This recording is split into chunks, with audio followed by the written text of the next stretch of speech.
قاضی وسیم احمد صاحب جو طالب علم میں سوال کرتے ہیں، جو لوگ محمد صلی اللہ علیہ وسلم کو نبوت ملنے سے پہلے گزرے ہیں اور حق حاصل نہیں کر سکے، ان لوگوں کے ساتھ قیامت کے روز کیا عمل کیا جائے گا اور کس شریعت کے تحت؟ جو لوگ، یعنی سوال اگر میں صحیح سمجھ رہا ہوں تو یہ ہے کہ اللہ کے رسول صلی اللہ علیہ وسلم کے نبی بننے سے پہلے جو دنیا سے چلے گئے، مر گئے، موت ہو گئی، فوت ہو گئے، تو ان کا کیا ہوگا؟ اس سلسلے میں قرآن کریم کی آیت جو سورہ بنی اسرائیل میں ہے، اللہ تعالیٰ فرماتا ہے وَمَا كُنَّا مُعَذِّبِينَ حَتَّى نَبْعَثَ رَسُولًا، ہم عذاب نہیں دیتے جب تک کہ رسول نہ بھیجیں، ہم عذاب نہیں دیتے جب تک کہ رسول نہ بھیجیں۔ اس آیت کے تحت ابن کثیر نے اس آیت کے تحت مسند احمد کے، ابو داؤد الطیالسی کے، اور اسی طرح سے اگر یادداشت صحیح تو طبرانی کے حوالے سے ایک روایت نقل کی ہے کہ قیامت کے دن 4 لوگ ہوں گے جو اللہ کے ہاں شکایت کریں گے، عذر پیش کریں گے۔ ان میں سے ایک آدمی وہ ہوگا جو بہرا ہوگا، گونگا، جس کو سننے نہیں آتا، اس لیے کہ اکثر اوقات گونگے کا سبب بہرا ہونا ہوتا ہے۔ دوسرا وہ ہوگا جو بہت بوڑھا تھا، ایک دم بڑھاپے کو پہنچ گیا کہ جس بڑھاپے میں آدمی کو چیزوں کی تمیز ختم ہو جانے کے قریب ہو جاتی ہے۔ تیسرا وہ آدمی جو پاگل تھا، مجنون، اور چوتھا وہ آدمی جو فترہ میں مرا ہے، الذی مات فی الفترہ۔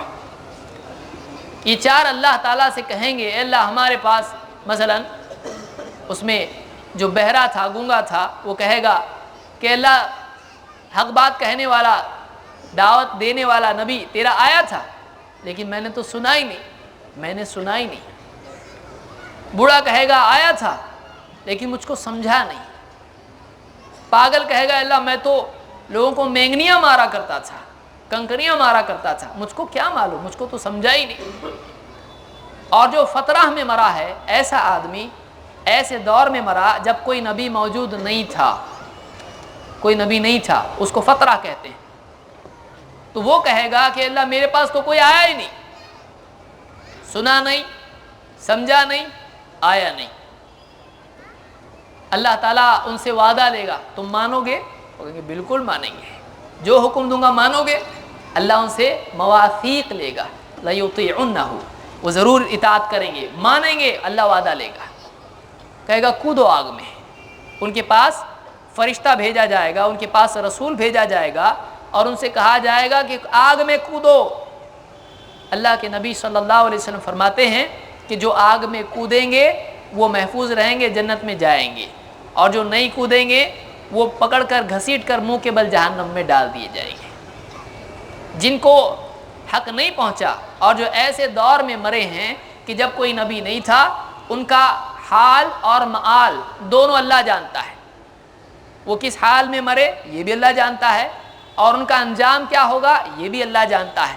اسی لیے اللہ کے نبی صلی اللہ علیہ وسلم سے جب مشرکین کے بچوں کے بارے میں پوچھا گیا تو آپ نے فرمایا اللہ اعلم بما كانوا عاملین، اللہ زیادہ بہتر جانتا ہے وہ کیا کرتے۔ تو اس سے اللہ بہتر جانتا ہے کون کیا کرے گا۔ تو اللہ تعالیٰ کے پاس علم ہے کہ سب کے ماضی کا، حال کا اور مستقبل کا۔ تو اس حدیث سے یہ بات معلوم ہوتی ہے کہ جو لوگ فترہ میں مرے ہیں اور ان کے پاس کوئی نبی نہیں آیا، پیغام اسلام کا نہیں پہنچا، ہم یہ نہیں کہیں گے کہ ان کو جہنم میں ڈالا جائے گا صرف اس وجہ سے کہ وہ مسلمان گھر میں پیدا نہیں ہوئے، بلکہ اس حدیث کی روشنی میں بات سامنے آتی ہے کہ ان کو آزمایا جائے گا حشر میں، اور اللہ تعالیٰ ان کے بارے میں جیسا ان کا عمل ہوگا فیصلہ کرے گا۔